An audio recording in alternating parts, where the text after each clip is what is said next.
This is 17th question. This is 17th question in second chapter, atmospheric pressure in IC Joshi book. Correct. I would like to explain this question because one of my students, or this question was asked for an explanation in the group. Flying from Delhi to Kolkata, correct? Delhi and Kolkata are both in India. India is in northern hemisphere, so Delhi and Kolkata are in northern hemisphere. Yes. Now take a look at northern hemisphere. What happens in northern hemisphere? For example, in northern hemisphere, for example, if there is a low pressure and there is a high pressure area, correct? The airflow will be from high pressure to low pressure area, obviously, correct? Or low pressure area will get airflow from all directions like this.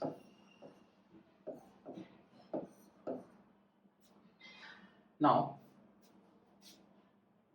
Coriolis force in northern hemisphere turn the winds or deflect the winds to the right. Correct? The winds are deflected like this, to the right, to its right, to its right, to its right, to its right. So that is the reason around the low pressure area in northern hemisphere, the circulation is anti-clockwise. Is this clear till here? Correct? So around a low pressure area, the circulation is anti-clockwise. Or I would say cyclonic circulation is anti-clockwise in northern hemisphere. Keeping this in mind, we will move forward.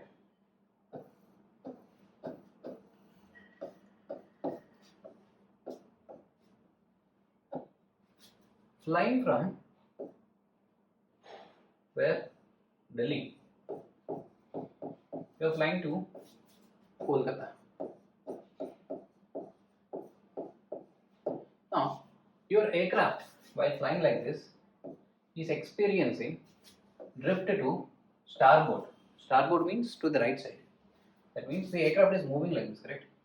This will be this will be its left side. This will be its right side. So this is drifting like this. Correct. That means some wind component is in this direction. A wind component. Correct. Now see, either Delhi or Kolkata. Correct. It should be, one should be high pressure and one should be low pressure. Both pressures cannot be exactly same. Correct. Let's say Delhi is high pressure. Sorry, Delhi is low pressure. Correct. Around low pressure, this flow is cyclonic or anti-clockwise. Correct. If I assume Delhi is low pressure, but the wind is coming like this, so Delhi is not low pressure. I will rub this. So Delhi is not low pressure. Now, if I assume Kolkata is low pressure, correct?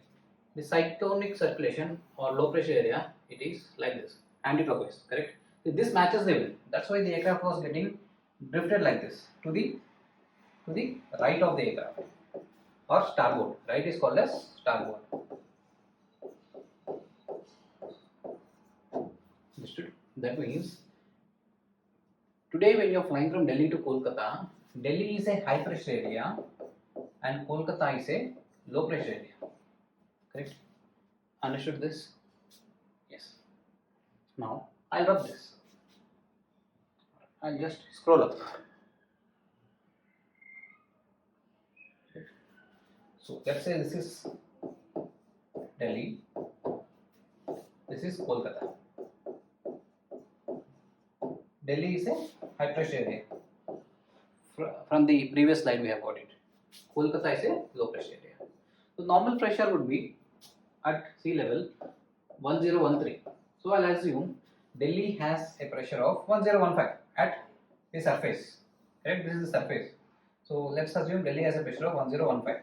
So as we go up, the pressure decreases 1014, 1013, 1012, 1011, 1010.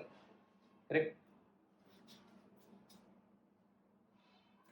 Kolkata is a low pressure area. I'll assume the pressure is 1012 here. So as I go up, the pressure decreases again 1011, 1010, 1009, 1008, 1007. Correct. Now, how an aircraft flies using altimeter is, it will set a subscale.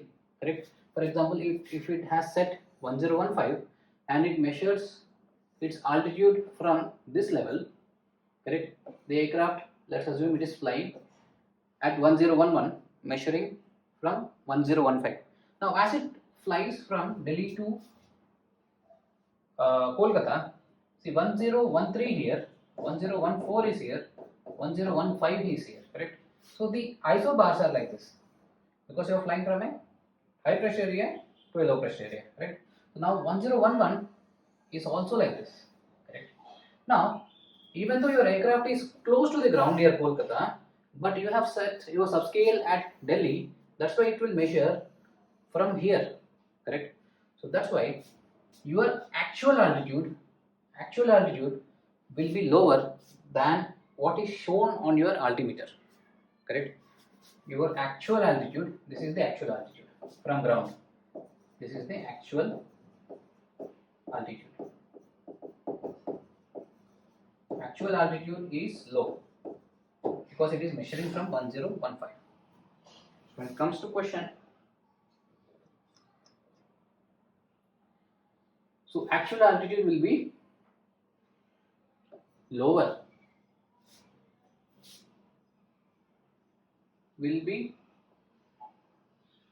correct? Yes, lower than indicated altitude.